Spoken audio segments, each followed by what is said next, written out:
দুর্যোগ ব্যবস্থাপনা ও ত্রাণ মন্ত্রণালয়ের সাবেক সিনিয়র সচিব মোহাম্মদ শাহ কামালের বাসা থেকে নগদ ৩ কোটি টাকা এবং ১০ লাখ টাকা মূল্যের বিদেশি মুদ্রা উদ্ধার করেছে পুলিশ।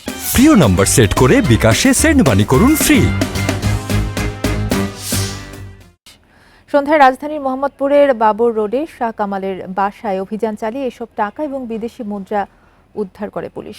ডিএমপি জানায়, গোপন সংবাদের ভিত্তিতে অভিযান চালিয়ে এসব উদ্ধার করা হয়। অভিযানে পাওয়া যায় নগদ ৩,১,১,১০,১৬৬ টাকা, ৭৪,৪০০ টাকা দামের ১০০ টাকার প্রাইস বন্ড এবং ১০,০৩,৩০৬ টাকা মূল্যমানের বিদেশি মুদ্রা।